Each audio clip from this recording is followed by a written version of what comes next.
Buenas tardes, chicos. Vamos activando las cámaras, por favor. Nos vemos.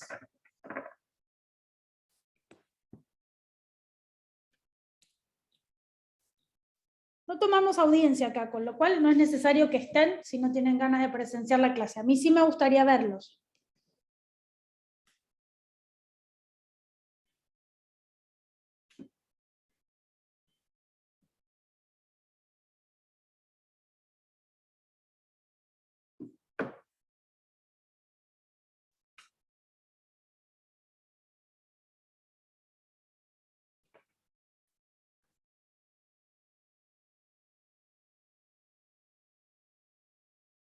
Bueno, y dos, les doy tiempo hasta que activen las cámaras y arrancamos con la clase.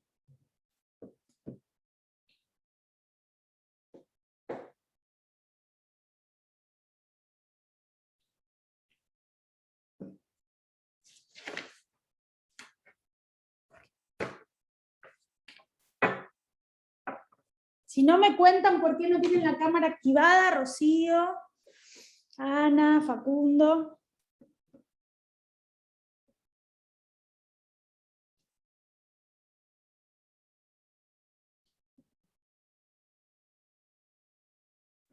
Gracias, Rocío.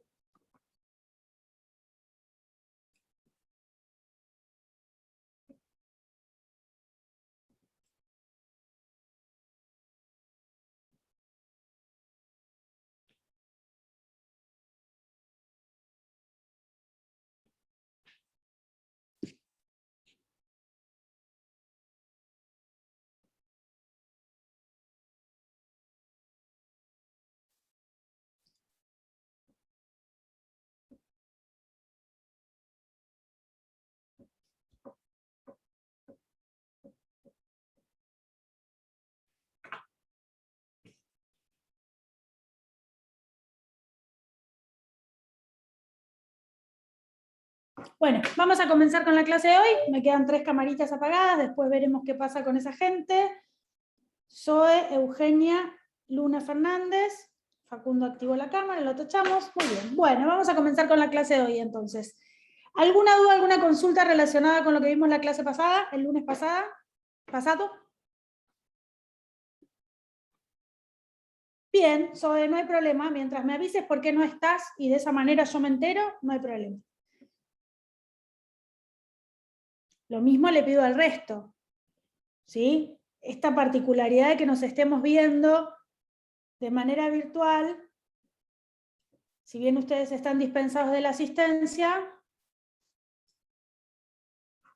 Eugenia, listo. Me quedan entonces Luna, Camila e Ignacio. El resto me contó por qué no tiene la cámara activada. Bien, Camila ya está ahí activado. Perfecto. Bueno, ¿alguna duda, alguna consulta relacionada con lo que vimos la clase pasada? No hay problema, Eugenia. Mientras me avise que estás y no seas un cuadradito, apagá la cámara tranquila para tener mejor señal. Bueno, no, ya la tenés apagada. Bien, nada, ninguna consulta. Bueno, seguimos adelante. Esta unidad es bastante larga y es bastante compleja, así que les pido que estén atentos, que lean el material, que lean el código, ¿sí? El material que tienen en el campus. Se supone que ya tienen que estar todos activados, tanto los de teoría como los de elementos. Si hay algún inconveniente, ya saben que me avisan por mail e intentamos resolverlo. Hoy nos vamos a abocar directamente a la parte final de la prueba, ¿sí? Que está relacionada con los medios de prueba y la forma de valorar la prueba por el juez, que va a ser distinta de acuerdo a nos encontremos con nuestro código procesal o con otras leyes en otros códigos procesales de otras provincias o incluso de otros países, ¿sí?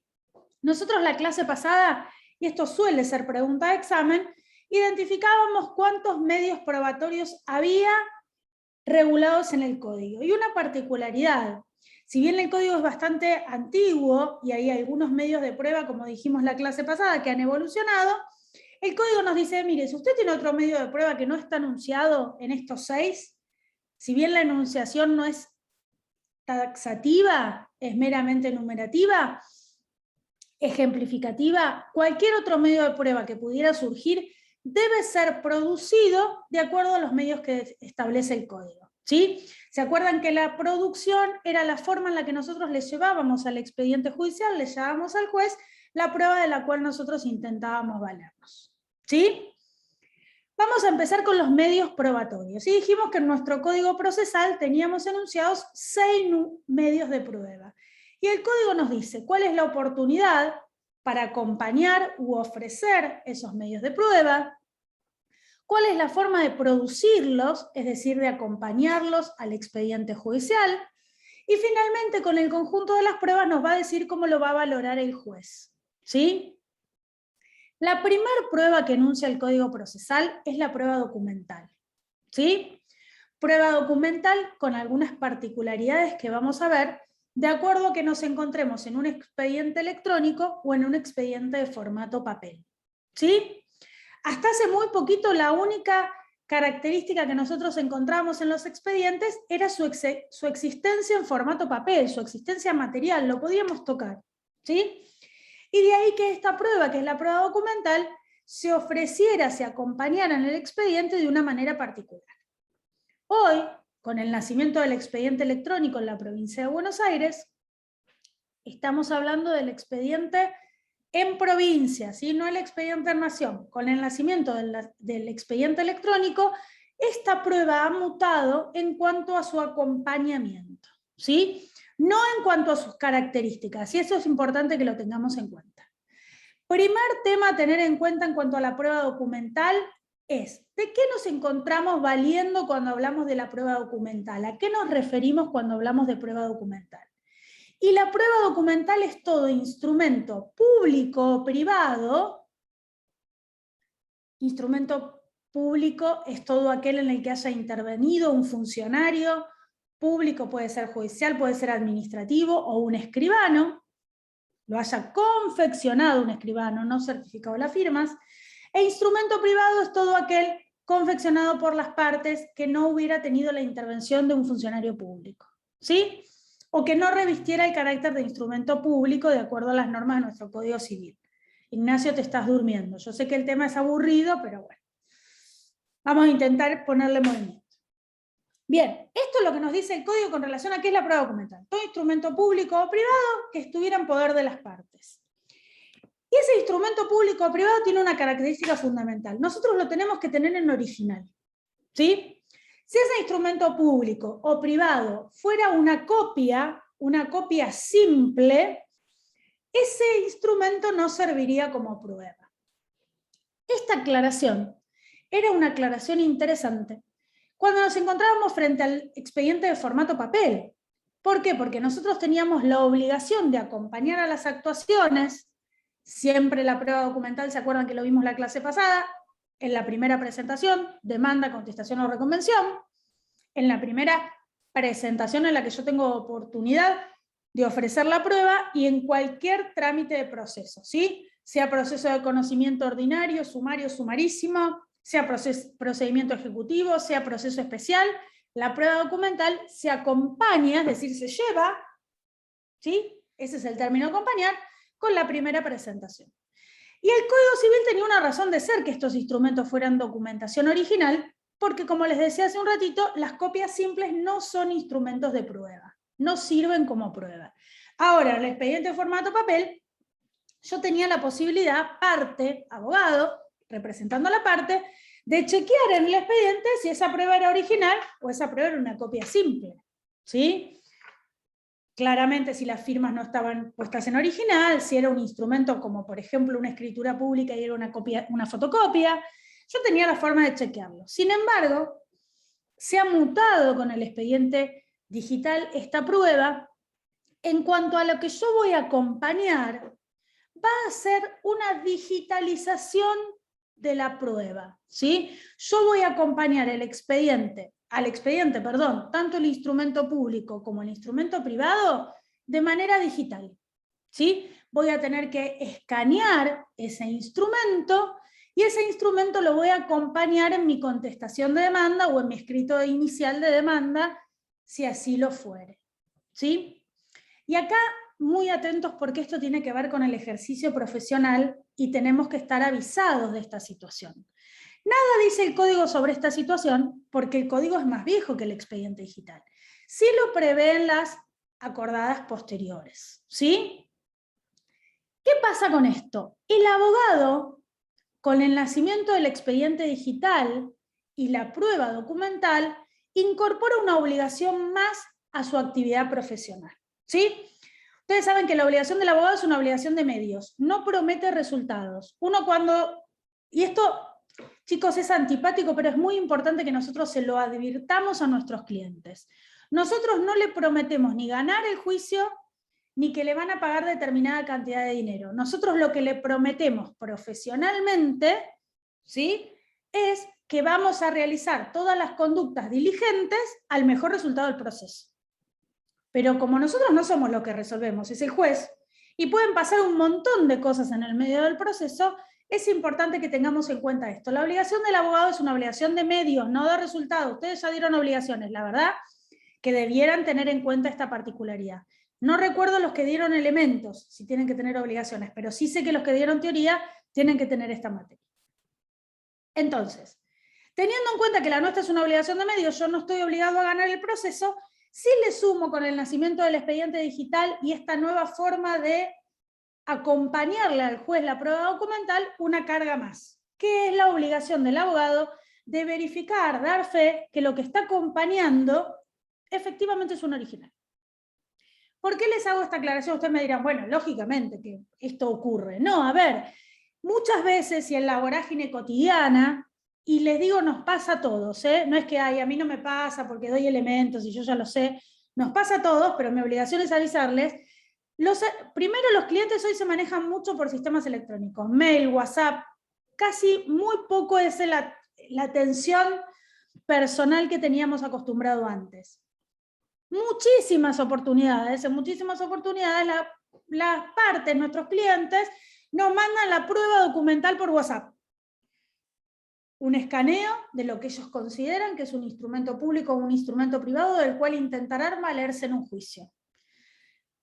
Nosotros esa prueba la escaneamos, la pasamos a un formato que sea idóneo para acompañar al expediente y listo. Nosotros estamos dando fe que esa prueba es original. Por más confianza que le tengamos a nuestro cliente, no sabemos qué va a ocurrir a lo largo de la vida de ese expediente judicial. Nosotros tenemos la obligación, porque nos va a decir el juez, y eso va a ser lo que el juez va a proveer, que nos vamos a constituir en depositarios judiciales, tanto de esa documentación como de todos los escritos que escaneemos y firme nuestro cliente y nosotros los acompañemos. ¿Sí? ¿Ya empezaron a ver las diferentes formas en las que los abogados podemos representar en juicio? Gestor procesal, apoderado, patrocinante. No. No, bien. Nosotros tenemos diferentes maneras de representar a nuestro cliente. En algunas, nuestro cliente nos va a tener que acompañar con su firma en las presentaciones judiciales cuando no sean de mero trámite. También nos vamos a constituir en depositarios de esos escritos, ¿sí?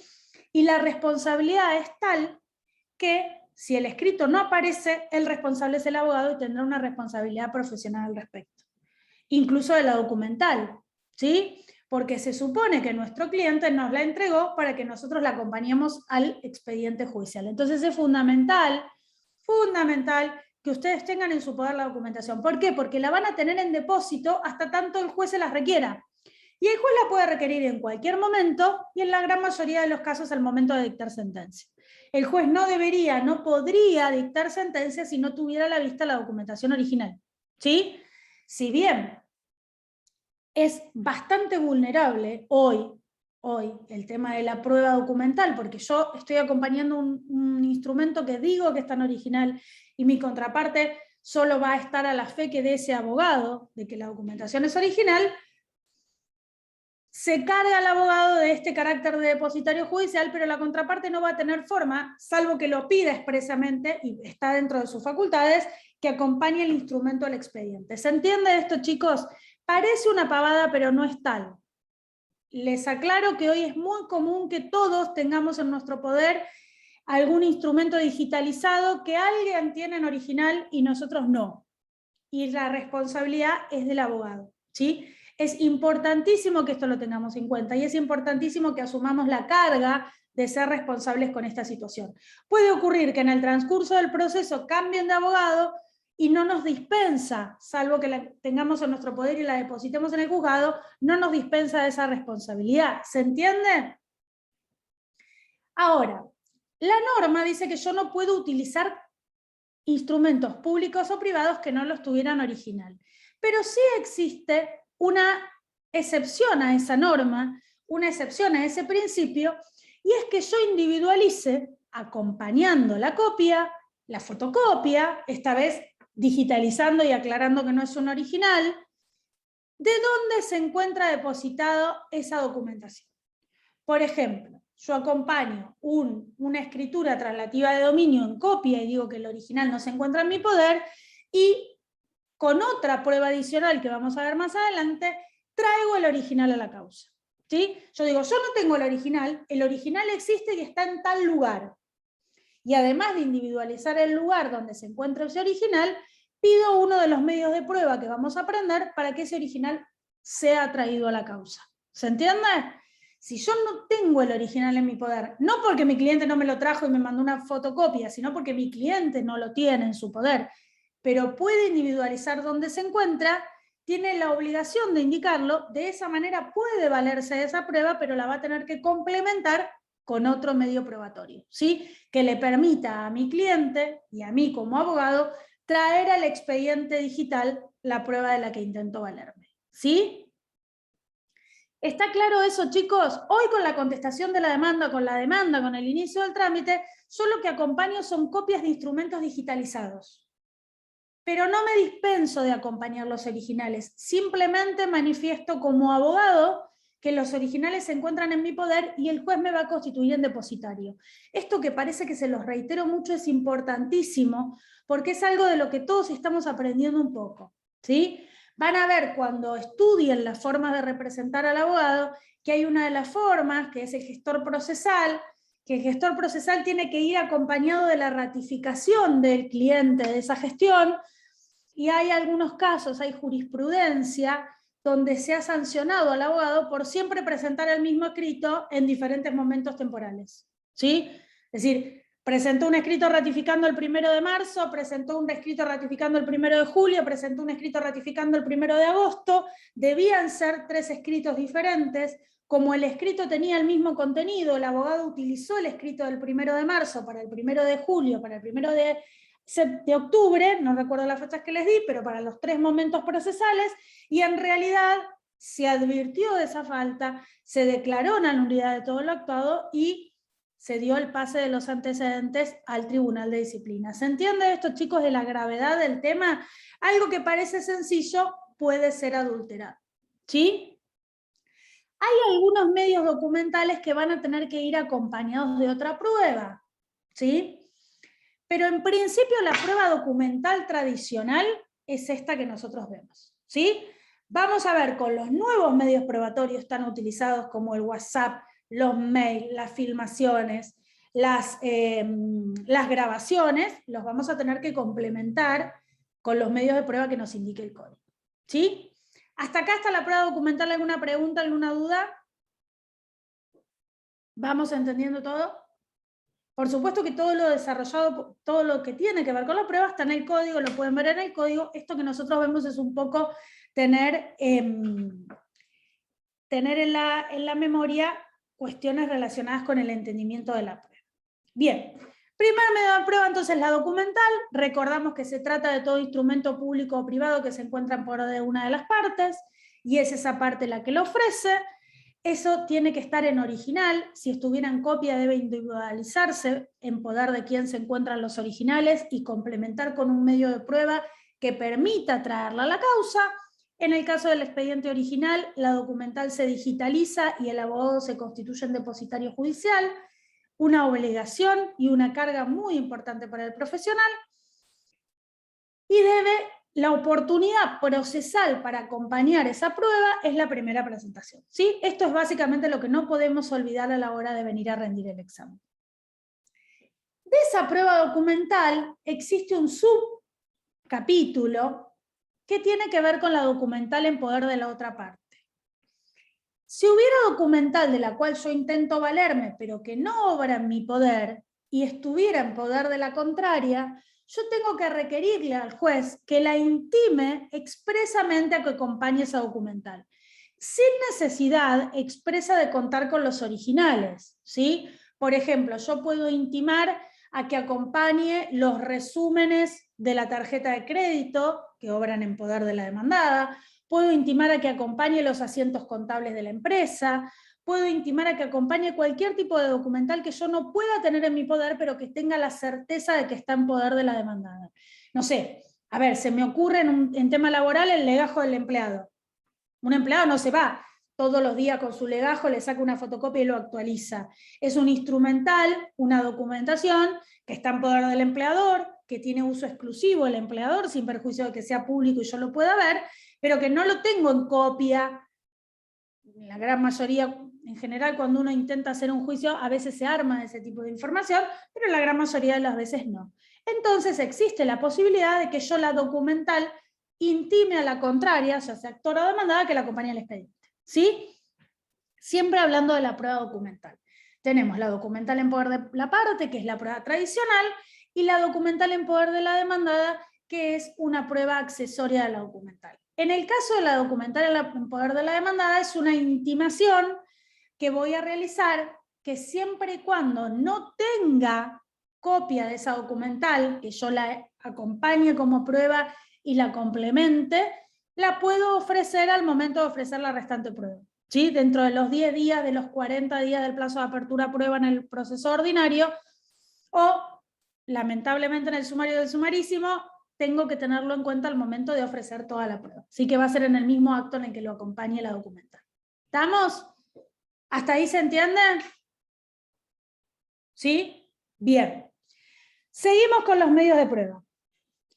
¿Qué otros medios de prueba tenemos que nos pueden servir para hacer valer nuestro derecho en la causa, para justificarle al juez que lo que yo estoy invocando es cierto? ¿Sí? A ver, los medios de prueba, en general, tienden a probar los hechos controvertidos y conducentes. En aquellos trámites en los que todavía no hay una controversia por parte de la actora, porque la demandada no contestó aún la demanda, la actora va a valerse de todos los medios de prueba que considere que los hechos que invocan, aún no siendo controvertidos, serán materia probatoria. ¿Se entiende? ¿Sí?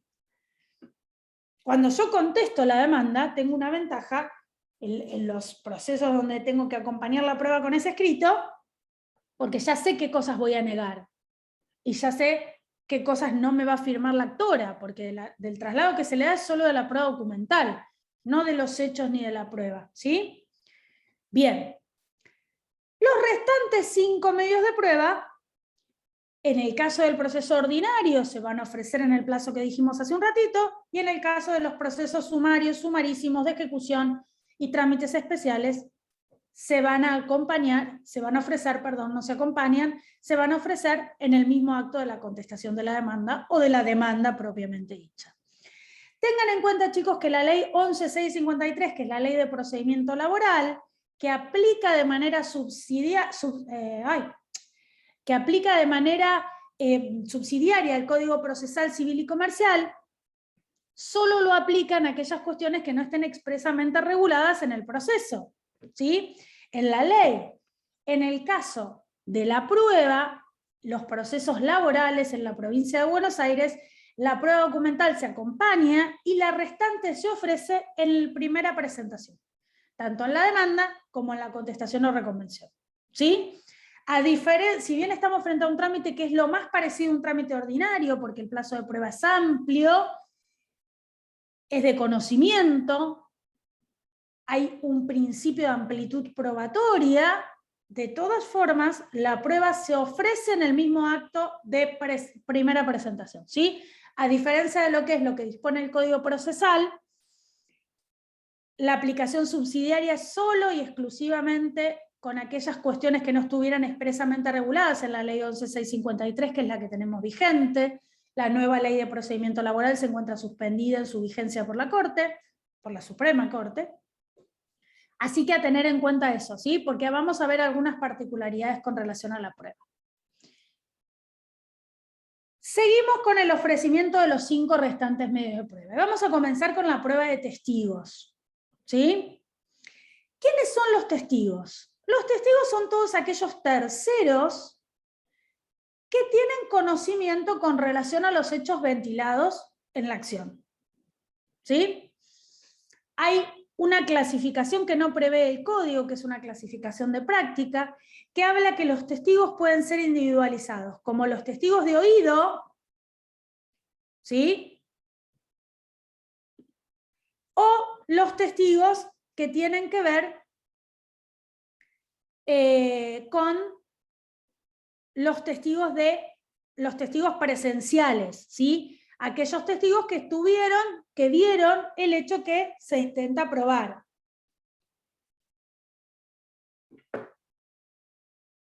Estos terceros ajenos al proceso son individualizados y el código prevé que tenemos que individualizar ciertos datos. En la práctica hay quienes piden más, pero lo que prevé el código es que tenemos que individualizar apellido, nombre, ocupación y domicilio. ¿Sí? ¿Se entiende? Apellido, nombre, ocupación y domicilio. No es necesario que esos testigos individualicen DNI, solo se individualizan esos datos, no es necesario que se individualicen qué hecho tengo que probar con esos testigos, ni que se acompañe el interrogatorio al momento de ofrecerlos. ¿Qué particularidades tenemos? Originalmente esta prueba requería que si el testigo se domiciliaba fuera del radio del juzgado, en el mismo acto en el que ofrecía la testimonial, debía acompañar el interrogatorio y solicitarle al juez que remitiera un exhorto al juzgado de turno del lugar donde tuvieran residencia esos testigos para que le tomara la declaración testimonial. A partir de la pandemia surgen nuevas necesidades y con esas nuevas necesidades algunos avances en lo que es el proceso.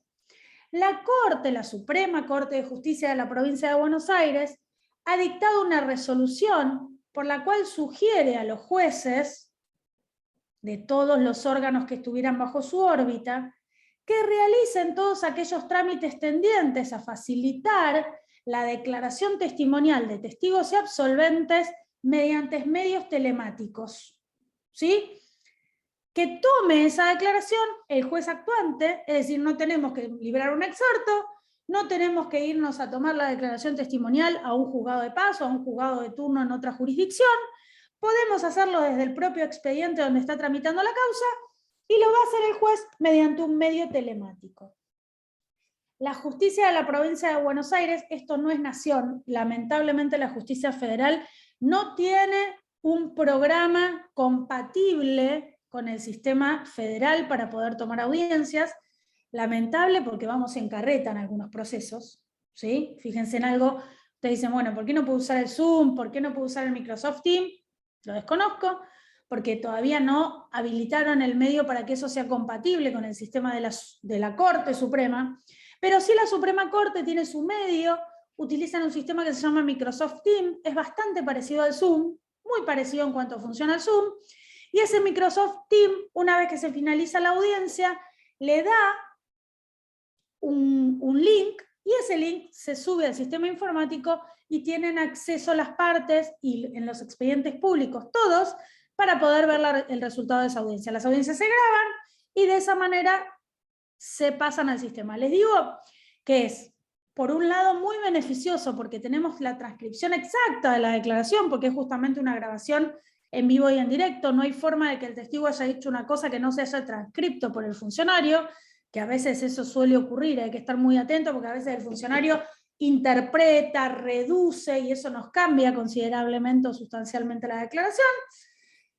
pero hay algunas particularidades que nos perjudica en cuanto a la declaración testimonial, no tenemos al testigo enfrente, no sabemos si alguien lo está asesorando o no, para testigos más hábiles algunos tienen apuntes, algunos lo están diciendo por algún lugar del espacio en el que se encuentra, les hacen mostrar el espacio en el que se encuentran, pero no siempre eso es fácil de determinar. Pero bueno, estamos corriendo con estas nuevas modalidades, todos vamos aprendiendo y por supuesto nos vamos perfeccionando, ¿sí? Uno aprende ejerciendo básicamente más allá de los conocimientos que nos da la facultad, pero la viveza, la práctica, uno la adquiere teniendo más audiencias de esta manera. Pero de esta manera facilitamos el tema de dónde tomar la audiencia. El código habla de la particularidad de que el interrogatorio, que es como se llama la forma en la que le vamos a preguntar a los testigos, que el código dice que no pueden ser más de 5 por parte, que el resto de los testigos ofrecidos se van a considerar en carácter supletorio. No hay posibilidad de sustituir testigos si no hubiera ofrecido supletorios. Ser testigo es una carga pública, ¿sí? Pero hoy también ha evolucionado el sistema procesal y el testigo, que a veces teníamos la posibilidad de traerlo por la fuerza pública, imagínense que la policía no va a obligar a nadie a que se conecte a un Zoom, a un Microsoft Teams o lo que fuere, y con el procedimiento de oralidad, en la audiencia de vista de causa, tampoco tengo la posibilidad, y es una carga de la parte, de traer al testigo como lo es en la órbita laboral. ¿Sí? Hemos perdido esta facultad de traerlo por la fuerza pública que a veces nos facilitaba que viniera a declarar un testigo que estaba reacio a hacerlo. ¿Sí?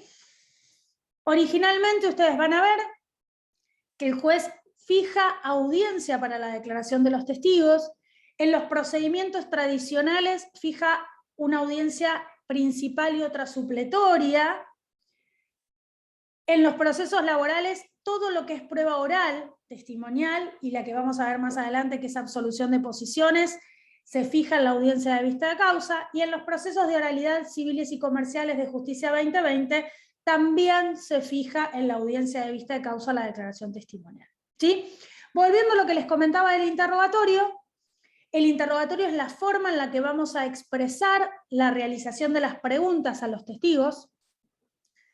Si bien el código prevé que ese interrogatorio debe acompañarse a la causa en un plazo de tiempo anterior a la fecha de audiencia y al horario de la audiencia, hoy en la práctica ese interrogatorio en la mayoría de los casos, y aunque les complique un poco a los funcionarios que toman las audiencias, se realiza in voce. ¿Qué quiere decir? Que el abogado que ofrece el testigo es un abogado que va a preguntar directamente sin haberlo presentado antes por escrito. ¿Sí? En general, y a modo de recomendación, ante cualquier eventualidad que ustedes no lleguen, que pase un contratiempo, quedé como congelada, ¿no? ¿Me escuchan? Sí, pero está tildada. ¡Ay, qué horror! ¿Me voy? ¿Vuelvo? Ahí volví. ¿Escucharon o no se cortó? Sí, escuchamos. Bien. Volvemos entonces. El interrogatorio in voce, yo les recomiendo de todas formas, aunque lo hagan in voce, que siempre, aunque sea un par de preguntas, acompañen, por si ante cualquier eventualidad no llegan, se olvidaron de la audiencia, que puede ocurrir, ¿sí? Somos todos humanos, todos este tipo de cuestiones pueden ocurrir, no las tenemos en cuenta porque parece que no nos va a pasar, y por ahí nos pasa, ¿sí? Entonces siempre es mejor hacerlo por escrito y después ampliar, modificar el interrogatorio, lo que fuera, eso no hay ningún tipo de problema. ¿Sí? Las preguntas del interrogatorio deben contener un solo hecho, ¿sí? Yo no puedo preguntar, por ejemplo, para que diga el testigo si sabe y le consta que el día 3 de junio a las 14:30 circulaba por la calle Avenida Patricio Peralta Ramos en un auto rojo, ¿sí? Todo eso no puedo preguntar. Las preguntas tienen que ser claras, contener un solo hecho, ¿sí? El testigo puede contestar explayándose, pero el testigo tiene la particularidad de que se lo carga con la obligación de decir verdad. Con lo cual le van a avisar que si incumpliera esa carga de decir verdad, será penado con prisión, ¿sí? Por falso testimonio. El falso testimonio es un trámite que no se radica en el mismo juzgado donde tramita el proceso, es un trámite que se realiza ante la justicia penal, ¿sí? Todo testigo tiene obligación de decir verdad. A diferencia del absolvente de posiciones, que vamos a ver dentro de un ratito quién es, el testigo tiene la obligación de decir verdad. ¿Sí? La primera pregunta que le van a hacer a todos los testigos, hay una primera y una última pregunta que es común a todos los testigos, cualquiera sea el tipo de proceso. ¿Sí? Lo del medio va a ser lo que tenga que ver con la astucia del abogado en preguntar y lo que querramos probar en el juicio. Pero la primera pregunta que le vamos a hacer al testigo se llama por las generales de la ley. Todos los testigos que presten declaración testimonial en juicio, cualquiera sea el objeto del litigio, van a declarar por las generales de la ley. ¿Y qué quiere decir esto? Le vamos a preguntar al testigo si conoce o no conoce a las partes, si es amigo, enemigo, deudor, acreedor, dependiente, si tiene algún interés en el resultado del litigio. Todas estas preguntas no van a invalidar la declaración testimonial, pero sí van a ser tenidas en cuenta a la hora de la valoración de la prueba. ¿Sí? ¿Puede declarar un familiar directo? Sí, como poder puede. No es lo ideal, para que el testimonio no se encuentre viciado de su carga emocional. Por eso siempre decimos que lo mejor es que los familiares directos no sean testigos en juicio. ¿Sí? Se pueden utilizar, sí, tengamos en cuenta que el juez va a valorar la carga emocional de la declaración testimonial. Y la última pregunta, las del medio recuerden que tienen que ver con el proceso propiamente dicho, la última pregunta tiene que ver con de razón de sus dichos. ¿Sí?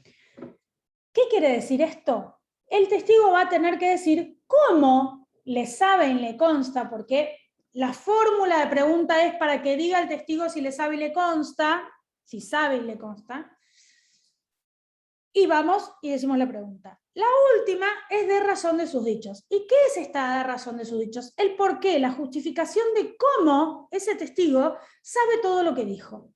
¿Sí? Porque lo presencié, porque me lo contó, porque lo leí, porque lo vi. ¿Sí? De esa manera, ¿qué les parece que nosotros vamos a poder identificar con relación a ese testigo? Si está mintiendo. No, a ver, si está mintiendo nos damos cuenta a la hora de tomarle la declaración testimonial, si claramente el testigo dice en una pregunta una cosa y en otra pregunta otra relacionada con lo mismo, y yo puedo determinar si mintió. Ahora, en la razón de sus dichos, ¿qué puedo determinar? Que yo les dije hace un ratito que era la clasificación de los testigos. Ah, si es de oído o presencial. ¿Sí? Si es un testigo de oído, comúnmente lo llamamos al que le contaron. A ver, yo vengo a declarar que la señora cruzó por la derecha. ¿Y usted cómo lo sabe? Porque la señora me lo contó. ¿A ustedes les parece que esa declaración tiene la suficiente fuerza como para probar el hecho? No. Ahora, si yo tengo un testigo que diga la señora cruzaba por la derecha mientras el semáforo se encontraba en rojo, ¿y usted cómo lo sabe? Porque estaba ahí parado esperando para cruzar la calle contraria, por ejemplo. ¿Sí? Ese testigo tiene, les doy un ejemplo burdo para que tengamos en cuenta de cómo la razón de sus dichos es fundamental. ¿Sí? A veces, cuando vemos que el testigo está muy preparado, incluso, chicos, los jueces, cuando el testigo declara, pero perfecto, con día, con horario, los juicios suelen demorar, es decir, desde que el testigo va a declarar hasta el momento que ocurrió el hecho, a veces transcurren años. Para que ustedes se den una idea de cómo está llegando tarde la justicia, hoy 13 de junio del 2022, los tribunales de trabajo están fijando fechas de audiencia de vista de causa, es decir, donde van a declarar los testigos, para octubre del 2024.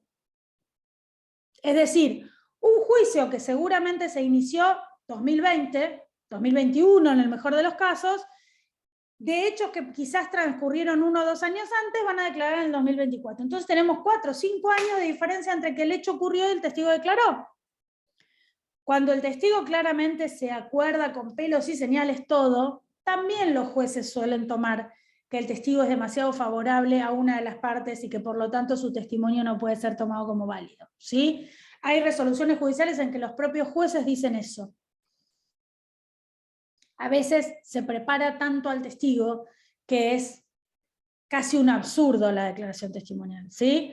El testigo tiene que recordar, pero no tiene que dar un detalle taxativo, salvo que realmente lo recuerde por algún hecho particular, de cómo ocurrieron los hechos, porque es materialmente imposible. ¿Se entiende eso, chicos? Otra de las cuestiones que tenemos que tener en cuenta es que los testigos son de las partes mientras los ofrecen, pero se transforman del expediente una vez que fueran incorporados. ¿Sí? Vamos a ver, el tema que sigue cuando terminemos pruebas son los principios procesales.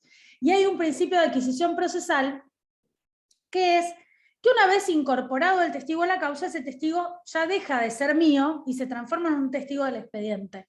Y ese acto se perfecciona una vez que el testigo se sienta frente al funcionario o frente a la cámara y exhibe su DNI. Hasta ese momento yo puedo desistir del testigo cuando quiero. Pero una vez que el testigo se sentó y el testigo comenzó a dar sus datos, ya no puedo arrepentirme. ¿Por qué les digo esto? Porque a veces uno escucha a los testigos y se dice, ¿para qué lo traje? Metió la pata, dijo algo que no tenía que decir. Eso le dije que no lo dijera y lo dijo. No puedo decir, no, este testigo como es mío, sáquenlo, no declare más. Como mucho puedo decir, no hay más preguntas. Pero como los testigos son de la parte, el testigo primero contesta, depende de la organización del juzgado, las preguntas del juez. En segundo término, contesta las preguntas de los abogados, comenzando por el abogado que lo ofreció, ya sea el actor, de la demandada, del tercero. Y después, el testigo contesta las preguntas, si existieran, de la otra parte, que no necesariamente tiene que ser la que lo ofreció, ¿se entiende? Puede haber un testigo que haya sido ofrecido por ambas partes, pero los testigos son del proceso, con lo cual tengo que tener en cuenta que le voy a preguntar yo lo que quiera que conteste, pero también le va a preguntar el otro lo que le interesa que conteste, que responda, ¿sí? ¿Se entiende? Bien. En estas cuestiones, tengamos en cuenta que si viene una ola de declaraciones testimoniales que no nos benefician, podemos desistir de este testigo, incluso en la audiencia, hasta tanto el testigo preste sus documentos, ¿sí? Preste su documento y se transcriba en el acta. En ese momento yo puedo desistir. Después, no. Después el testigo se transforma en un testigo de la parte. ¿Hasta acá alguna pregunta? ¿No? Recordemos entonces que en los procesos tradicionales se fijaba audiencia principal y audiencia supletoria. Si el testigo no concurría a la principal, teníamos la posibilidad de que lo haga la supletoria. Con los procesos de oralidad de justicia 2020 o los procesos en los tribunales de trabajo, solo tenemos la posibilidad de concentrar en la audiencia de vista de causa la declaración de los testigos. Toda la prueba oral, que es la testimonial y la que vamos a ver seguida de esto, se concentra en el mismo acto. ¿Sí?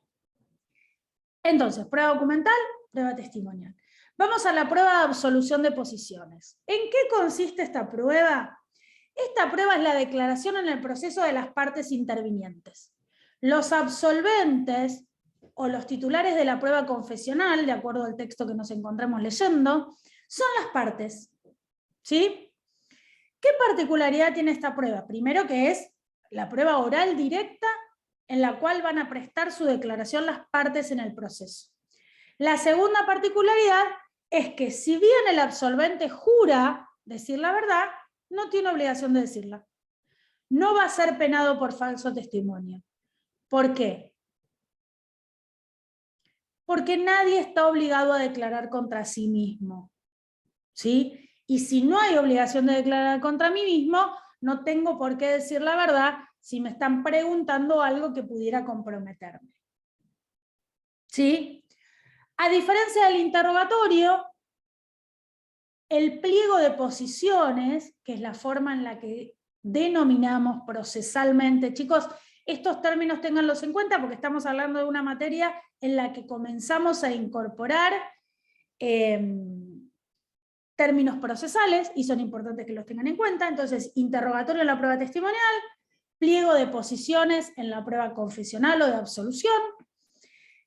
También tienen que estar conteniendo un solo hecho y tienen que ser redactados en positivo, en afirmativo, ¿sí? Para que jure el absolvente como es cierto que transitaba por la avenida Peralta Ramos. No puedo poner, para que jure el absolvente como es cierto, que no vio el semáforo en rojo, ¿sí? La absolución de posiciones debe ser redactada en positivo. ¿Por qué? Porque el absolvente debe contestar sí o no. Si quiere puede aclarar, pero con contestar sí o no, cumple con la carga. ¿Sí? Como dijimos, es la declaración en el expediente de las partes. Yo les diría, chicos, que cuando se celebra, cuando se lleva adelante, es una prueba muy inoficiosa. Si nadie tiene obligación de decir verdad, la verdad que es bastante inoficioso hacer ir a alguien a declarar que me va a decir todo que no. ¿Sí? Si me afirma algo, realmente estaría metiendo la pata, puede ocurrir. A mí me pasó algo, yo siempre les cuento esto muy gracioso, que es, llevaba un expediente que me habían derivado de un estudio de Buenos Aires. La demandada era una empresa de electrodomésticos y vino el gerente. El gerente era una persona muy mayor que estaba en la empresa desde que la empresa había comenzado, y en el estudio de Buenos Aires le dijeron, usted diga todo que no. Entonces el gerente, cumpliendo con la orden del estudio, le preguntan, que esto se utiliza a veces para hacer meter la pata a la gente, porque la gente viene preparada desde el abogado, le dice, para que jure el absolvente como es cierto que es titular de una empresa de electrodomésticos. No. Entonces, claramente la contraria se opuso a la declaración del absolvente y pidió la declaración en rebeldía porque claramente desconocía los hechos de los cuales estaba tratando de declarar. ¿Sí? La prueba de solución de posición es una prueba que no sirve cuando logramos declarar en rebeldía. ¿Cuándo logramos declarar la absolución en rebeldía? Dos situaciones importantes. La primera, cuando notificado el absolvente no concurre a prestar declaración. ¿Sí? En ese caso es fundamental cumplir con la norma procesal del código que me indica en qué plazo temporal anterior a la fijación de la audiencia tengo que acompañar el pliego de posiciones. No interrogatorio, el interrogatorio es de los testigos, ¿sí? Si el absolvente debidamente notificado no concurriera a la audiencia, en ese caso, se tendrán por afirmadas todas las posiciones planteadas en la presentación de la parte que ofreció la prueba. Por supuesto, chicos, algo que me olvidé de decirles, que tanto la prueba testimonial como la prueba de absolución de posiciones, el último punto que ustedes van a aclarar es que van a hacer reserva de ampliar. Reserva de ampliar al momento de tomar la declaración testimonial o de realizar la absolución de posiciones. En el caso del absolvente rebelde, solo vamos a poder estar a las preguntas que estuvieran plasmadas en papel. Si no acompañé el pliego, perdí la oportunidad de declarar rebelde, ¿sí? ¿Se entiende eso? Por eso la importancia de acompañar el pliego de absolución de posiciones antes de la fijación de la audiencia. Particularidades en este tema. En el proceso civil y comercial, en los trámites comunes, no procesos ordinarios, en los trámites comunes, es decir, donde no fijen el principio de oralidad para la celebración de la prueba, para el provimiento de la prueba, se va a fijar una audiencia y antes de esa audiencia, de la fijación de esa audiencia, en un plazo temporal que prevé el código, debo acompañar el pliego de posiciones. En el principio de oralidad de Justicia 2020, fijada la audiencia de vista de causa, previa a su celebración, debo acompañar el pliego de posiciones. En el procedimiento laboral, asterisco, resaltador, el pliego de posiciones debe acompañarse con el ofrecimiento de la prueba. ¿Cuándo se ofrecía la prueba? Con la presentación de la acción, con la demanda o reconvención. Si yo ofrezco la prueba de absolución de posiciones y no acompaño el pliego, se me da por perdido el derecho y se desestima el provimiento de la prueba, ¿sí? Como si no la hubiera ofrecido. Eso no ocurre en el proceso civil, porque yo lo puedo acompañar hasta horas antes, minutos antes de la celebración de la audiencia. E incluso algunos, en el proceso de oralidad, hasta me permiten hacerlo in voce, pero siempre es preferible acompañarlo por las dudas, ¿sí?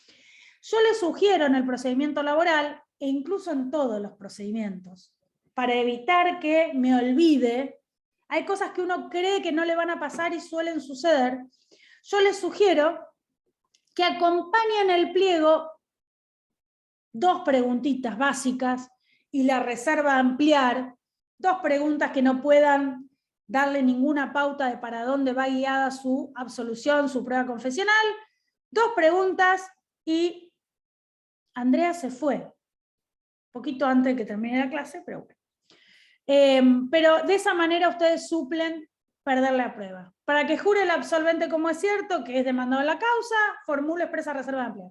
Punto. Les parece una pavada, pero de esa manera no pierdo la prueba. Y yo siempre tengo la posibilidad de ampliar. Entonces, llego a la audiencia de vista de causa y aunque haya hecho una pregunta pava, tengo todas las posibilidades del mundo de ampliarla. ¿Sí?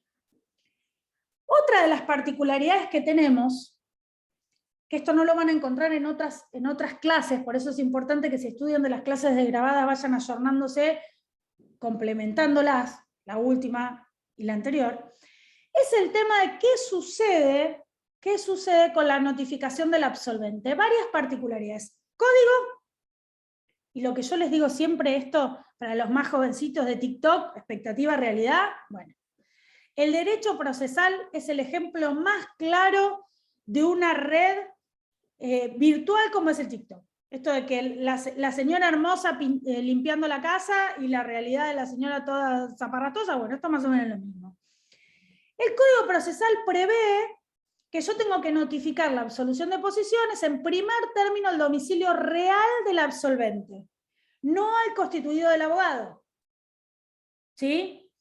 Tengo que informarle al absolvente transcribiendo el artículo que le corresponda de acuerdo a la norma procesal que se utilice. Fundamental que acompañe, porque el artículo, si no lo redacto, si no lo pongo, no tiene la sanción. ¿Sí? Tanto los testigos, las notificaciones a los testigos, como las notificaciones al absolvente van acompañados, además del proveimiento del juez donde fija la audiencia, de la transcripción del artículo del código donde indica que el testigo es una carga pública que debe presentarse, y el apercibimiento de si no se presentara. Y el apercibimiento para el absolvente. ¿Sí? Tengan esto en cuenta porque si no transcribimos el artículo, no podemos aplicar el apercibimiento. No voy a poder pedir la rebeldía, por ejemplo. ¿Está? Bien, el código prevé entonces que el domicilio al que debo notificar al absolvente es el domicilio real. ¿Vieron las distintas modalidades de domicilio? Cri, cri, cri, cri. No vieron. Entonces no saben de qué estoy hablando. Nosotros tenemos domicilio físico, me adelanto, esto no lo copien, ya lo van a ver, pero para que me entiendan hacia dónde vamos.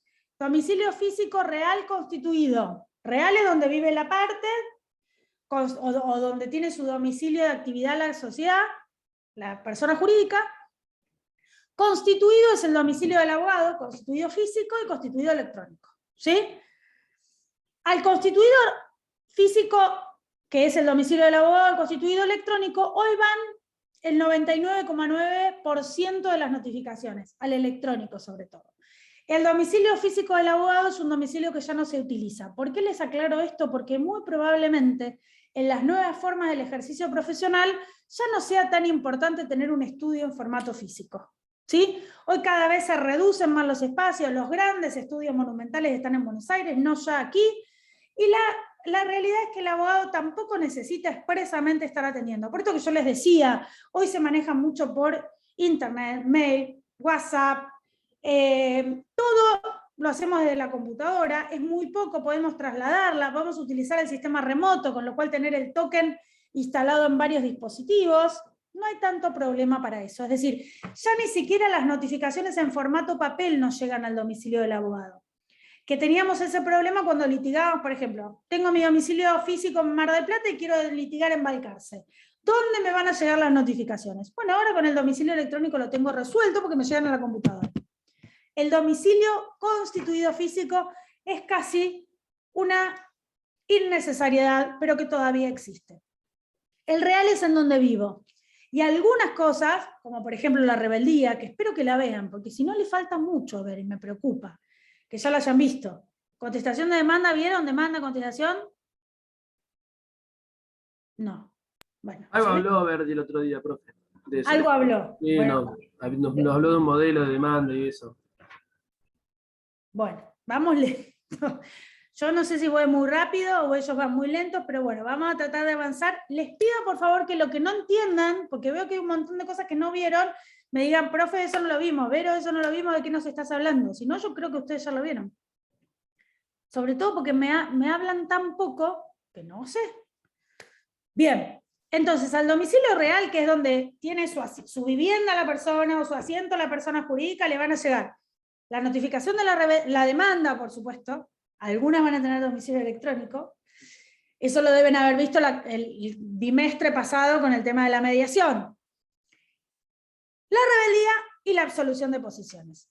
Con la particularidad que algunos juzgados, y esto es cada maestrito con su librito, no lo prevé el código, con lo cual es un gran problema, algunos juzgados consideran que la absolución de posiciones, a partir del principio de justicia 2020, de agilizar el trámite procesal, puede constituirse en el domicilio electrónico, puede notificarse, mejor dicho, en el domicilio electrónico del abogado. Muy atentos con esto, ¿sí?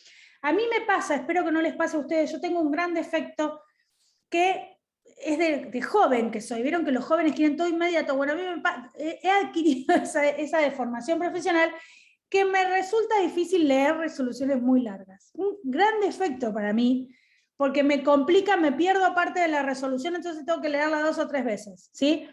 Esto implica que cuando le notifican la absolución, vean si no se están quedando notificados al absolvente, y ustedes se confían en que el absolvente no fue, porque no lo notificaron, y en realidad lo estaban notificando a ustedes al domicilio electrónico. ¿Sí? Hoy con las notificaciones automáticas, todo el tiempo, incluso, y esto sí realmente es tremendo, incluso fuera del horario de tribunales, ustedes se van a encontrar con una notificación a las 3 de la tarde, a las 5 de la mañana o a las 4 de la...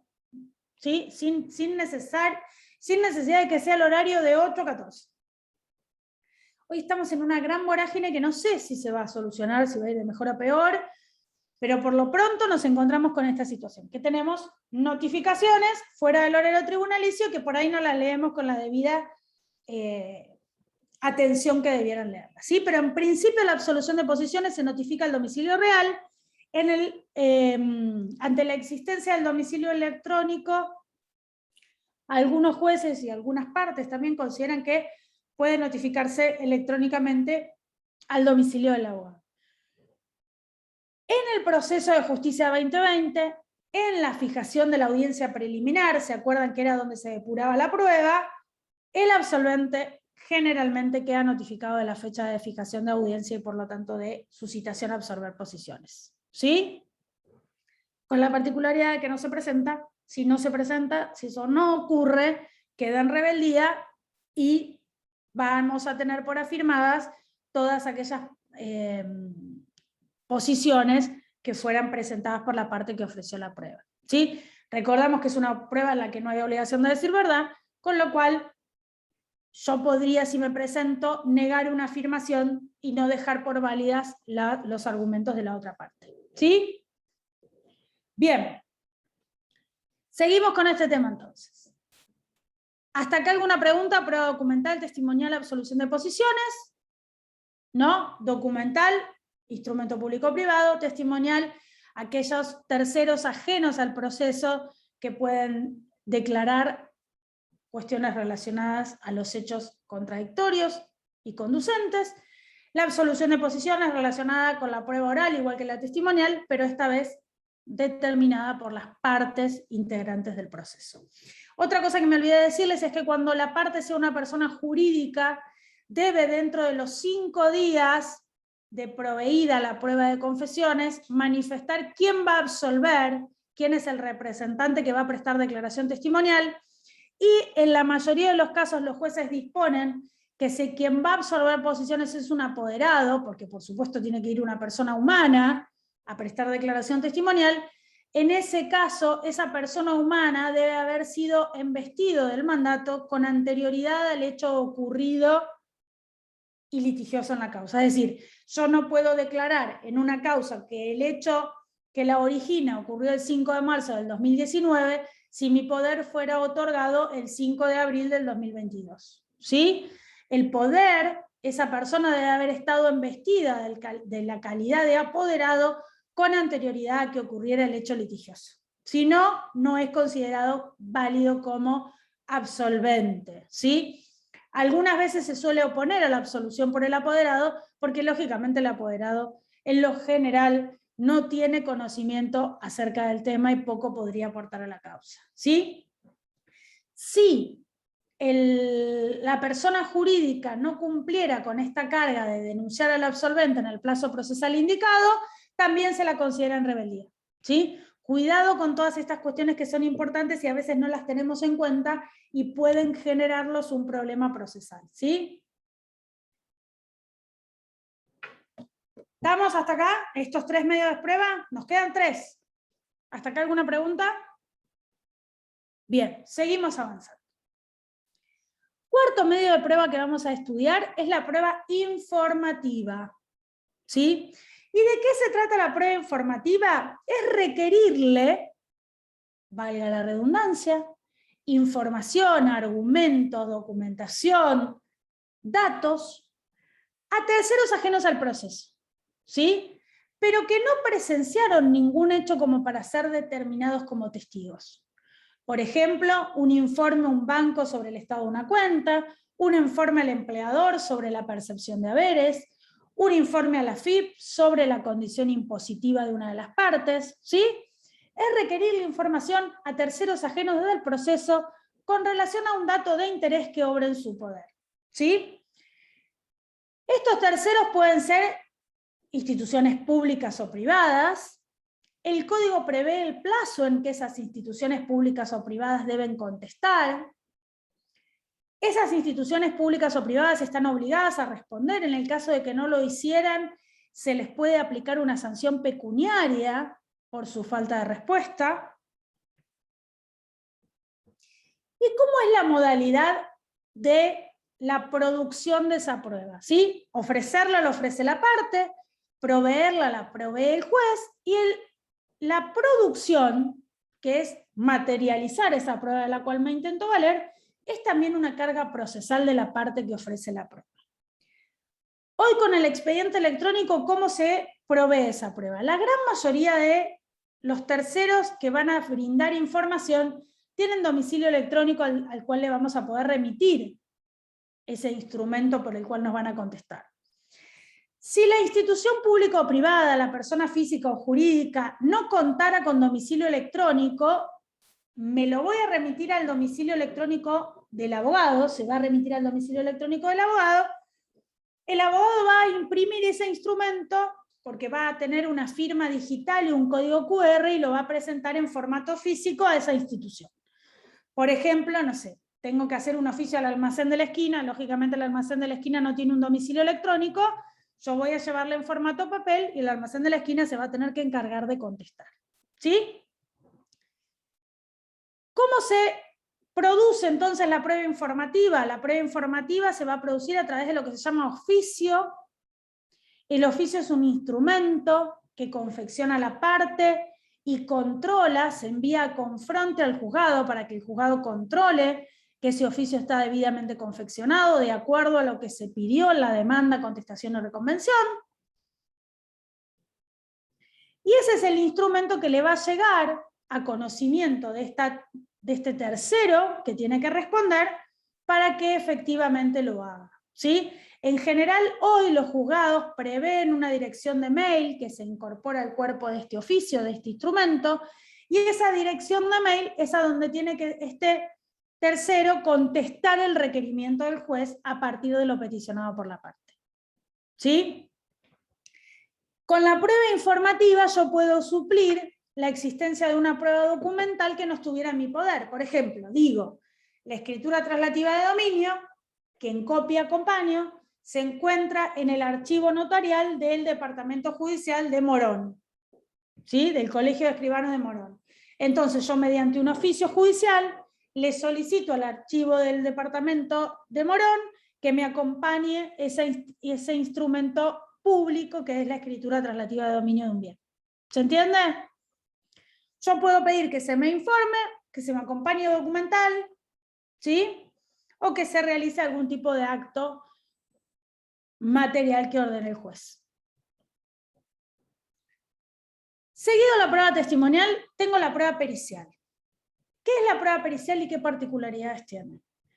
La prueba pericial es la solicitud de la intervención en el expediente de un profesional idóneo de una ciencia que el juez no esté obligado a conocer. De esta manera, intento que el juez tome conocimiento de una ciencia que justifique, ¿sí?, la existencia del hecho que tengo que probar. Puede ser un perito contador, un perito ingeniero, un perito médico, un perito psicólogo, un perito especialista en matemática financiera, ¿sí? Los peritos son profesionales matriculados que deben además cumplir con un curso de peritos y aprobarlo. Aprobado el curso de peritos deben anotarse en la lista oficial, ¿sí?, que se encuentra en el organismo de Contralor. El organismo de Contralor funciona en el Departamento Judicial de Mar del Plata, en la Cámara de Apelaciones. Los peritos son sorteados de oficio, son peritos únicos de oficio, es decir, no responden a ninguna de las partes. Si bien la prueba pericial de parte se incorpora como prueba documental, no tiene la misma fuerza que una prueba de perito oficial, ¿sí? Se sortea un único perito por especialidad. El perito es un auxiliar de la justicia, con la particularidad que el perito puede solicitar un anticipo para gastos pecuniario, que no reviste el carácter de anticipo de honorarios, que es fijado por el juez más allá de la petición del perito, de acuerdo a los gastos en que pudiera incurrir en la realización de la pericia. Por ejemplo, un perito calígrafo necesita cierta documental para realizar esa actividad. Un perito contador, gastos de traslado, por ejemplo. Un perito médico, algún material descartable. Eso va a hacer que el juez disponga, prevea la fijación de un anticipo para gastos. Particularidades de este anticipo para gastos. Aunque nos encontremos tramitando una causa derivada de la Ley de Defensa del Consumidor, con el beneficio de gratuidad del artículo 53, aunque tengamos un beneficio de litigar sin gastos de manera previsional, aunque tengamos un beneficio de gratuidad relacionado con la determinación definitiva,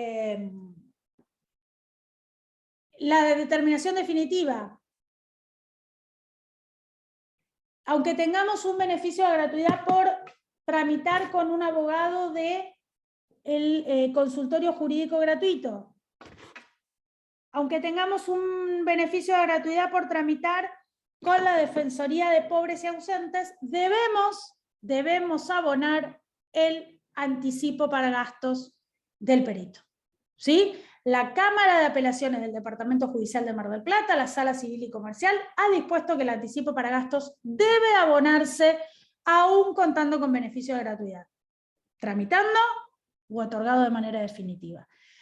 La Ley de Procedimiento Laboral prevé expresamente que el trabajador, de acuerdo al beneficio de gratuidad del artículo 22 de la Ley 11.653, no abona el anticipo para gastos de los peritos, ¿sí? En ese supuesto, a diferencia del artículo 53 de la Ley de Defensa del Consumidor, el beneficio de gratuidad también incluye los gastos de anticipo del perito. ¿Estamos? No así en los procesos civiles y comerciales. ¿Estamos? Si no se abonara en el plazo dispuesto por el juez el anticipo para gastos, se da por perdida la prueba, ¿sí? Tenemos la particularidad de que si la prueba no se produce de la manera prevista por el código, se puede declarar su negligencia o caducidad. Y de esa manera perder la prueba. Por eso esto que yo siempre les digo, que en los procesos, los juicios se ganan en el proceso, ¿sí?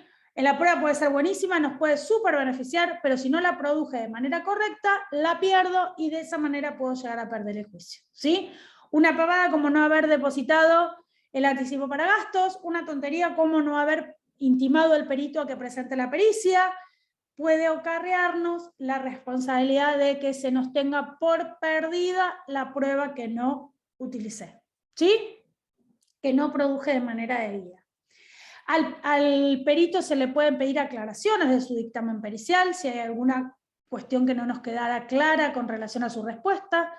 Puede pedirle, no puede ofrecer puntos de pericia, pero sí puede pedir aclaraciones la contraria, una vez presentada la pericial. Debe, quien ofrece la pericia, individualizar. Quien ofrece la prueba pericial debe individualizar la especialidad del experto del cual intente valerse, médico psiquiatra, médico clínico, médico oftalmólogo, psicólogo, contador, especialista en matemáticas financieras, lo que fuere. Si no hubiera un perito de esa especialidad en la ciudad de Mar del Plata, se utilizará un perito del lugar más cercano donde pudiera encontrarse la especialidad. Durante muchos años no teníamos médicos psiquiatras en Mar del Plata, en el organismo de Contralor, entonces se utilizaban psiquiatras de otros departamentos judiciales, los que nos perjudicaba bastante y nos demoraba bastante el procedimiento.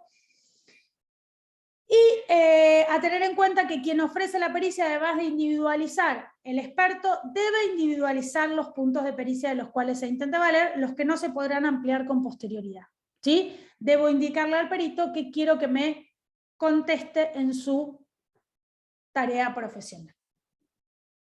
¿Sí? Por último, la última prueba que nos individualiza el código es el reconocimiento judicial. ¿Sí? El reconocimiento judicial es una prueba directa del órgano. ¿Sí? ¿En qué consiste el reconocimiento judicial? Consiste en que el juez, ¿sí?, o un funcionario que él designe vea de manera directa, ya sea presencial o porque tenga que ver, por ejemplo, una página de internet,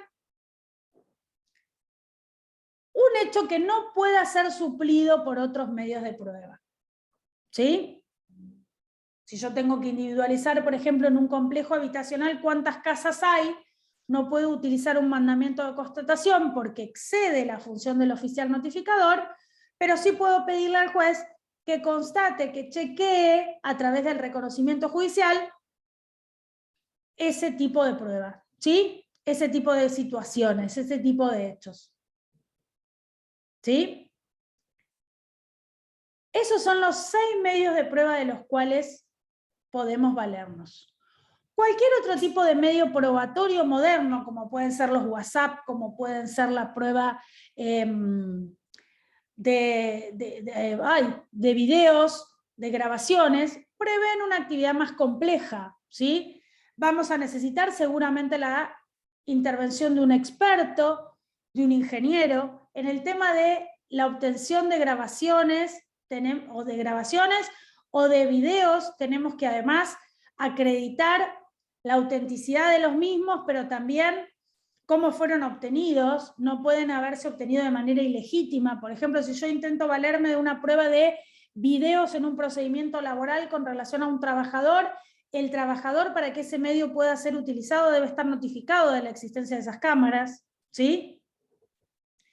Y si bien yo acompaño el link subido a un drive donde consten esas cámaras, esas filmaciones o esos audios, o yo utilizo un sistema de hash para los mensajes de WhatsApp y los acompaño además en formato documental, transcribiéndolos en la demanda, voy a necesitar la actividad de un experto, por ejemplo un ingeniero, para que constate que esa prueba no haya sido adulterada y que esa prueba pueda ser válida en un proceso judicial.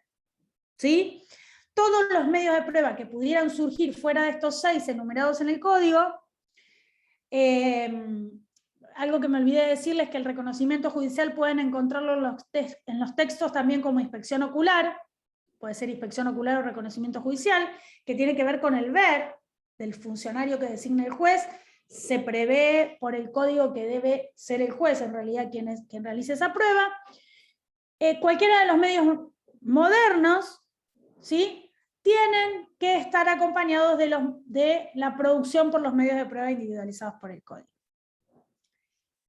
Brevemente vamos a ver cuál es la modalidad de valorizar esa prueba. Ustedes van a encontrar diferentes formas de valorizar la prueba, ¿sí?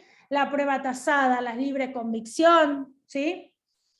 La prueba tasada es la que de alguna manera le da determinado puntaje a las pruebas, ¿sí? Supongamos, esto no existe pero es a modo de ejemplo, que la prueba testimonial vale 2 puntos, la prueba confesional 1 punto, la prueba pericial 5 puntos. Le da un valor a cada medio de prueba utilizado, ¿sí? Las libres convicciones o la sana crítica son otras formas de valorizar la prueba. nosotros, de acuerdo al código procesal, utilizamos la sana crítica. Con lo cual el juez podría apartarse de un medio de prueba sin ningún tipo de, si considerara que no tiene la fuerza probatoria suficiente, podría apartarse de un medio de prueba acompañado a la causa. Por eso es fundamental que nosotros hagamos en los procedimientos ordinarios, de conocimiento ordinario, una buena formulación de los alegatos, ¿sí? Certificado del vencimiento del término probatorio, previo al llamado de autos para sentencia, en los procedimientos de conocimiento ordinario y en los procedimientos laborales, los abogados tenemos la facultad, la obligación, de alegar de bien probado, ¿sí? En los procesos laborales se hace de manera oral, durante el desarrollo de la audiencia de vista de causa, y en los procesos de conocimiento ordinario, que no fueran los de Justicia 2020, porque en el proceso de Justicia 2020 no hay alegatos, se suprimen. El alegato se realiza por escrito, por orden, primero actora, después demandada, por último citada en garantía, y eso es la justificación para el juez de la prueba de la cual nos valimos y qué hechos con esa prueba logramos acreditar, ¿sí? Finalmente, concluida la etapa de prueba, se hace el llamado de autos para sentencia y no tenemos más que esperar la resolución del juez de primera instancia, la resolución del tribunal, en el caso de los tribunales de instancia única, y nos abrirá eventualmente, si lo consideramos pertinente, la vía recursiva, ¿sí? Pero básicamente, más allá de los hechos, nosotros vamos a tener que estar a la prueba, ¿sí? El juez va a fundamentar su sentencia en el derecho y en la prueba producida en la causa. Hay algunas circunstancias extraordinarias en las que se puede proveer prueba en segunda instancia, pero el principio general es que la prueba se provee en primera instancia, ¿sí? Ustedes van a poder estudiar en el código en qué casos particulares, en la existencia de algunos hechos nuevos, puede producirse prueba con posterioridad a la sentencia y en segunda instancia, no en primera, pero son los menos, ¿sí?